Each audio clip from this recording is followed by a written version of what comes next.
ഉയർപ്പ് ഏഴാം ചൊവ്വ. മത്തായിയുടെ സുവിശേഷം 11-ാം അധ്യായം 27-30 വരെയുള്ള വാക്യങ്ങളുടെ വിശകലനം. ക്ലേശിതർക്കാശ്രയം. ദൈവഭയമാണ് യഥാർത്ഥ ജ്ഞാനം. ഈ സത്യം ജ്ഞാനികളെന്നും ബുദ്ധിമാന്മാരെന്നും നടിക്കവരിൽ നിന്നും മറച്ചുവെക്കപ്പെട്ടിരിക്കുന്നു. ലോകത്തിൻ്റെ വിജ്ഞാനത്തിൽ മാത്രം മൂല്യം കൽപ്പിക്കപ്പെടുന്ന ഒരു കാലഘട്ടത്തിലാണ് നാം ജീവിക്കുന്നത്. ദൈവവിശ്വാസ സമയം കണ്ടെത്താൻ ആരും മെനക്കെടുന്നില്ല. അത് പാഴ്സമയങ്ങളായിട്ടാണ് പലരും ചിന്തിക്കുന്നത്. പക്ഷേ ഭൗതിക ജ്ഞാനവും അതിനെ തുടർന്ന് ഏറെ നേട്ടങ്ങളും വർദ്ധിച്ചിട്ടും മനുഷ്യജീവിതത്തിന് ശാന്തിയും സമാധാനവും ലഭിക്കുന്നില്ല. എന്നാൽ ദൈവത്തെ തേടുന്നവർ ആന്തരിക സൗഖ്യമുള്ളവരായിട്ടാണ് കാണപ്പെടുന്നത്. അതുപോലെ തന്നെ ശാരീരികമായി അധ്വാനം പകരുന്ന ഭാരത്തേക്കാൾ മാനസിക ഭാരമാണ് കൂടുതൽ അസഹനീയമായിട്ടുള്ളത്.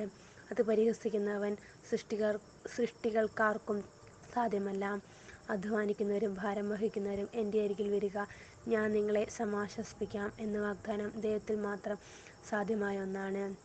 ഇത് തുടർന്ന് സാധ്യമാക്കുക എന്നത് ഓരോ ക്രിസ്തു ശിഷ്യൻ്റെയും കടമയാണ്.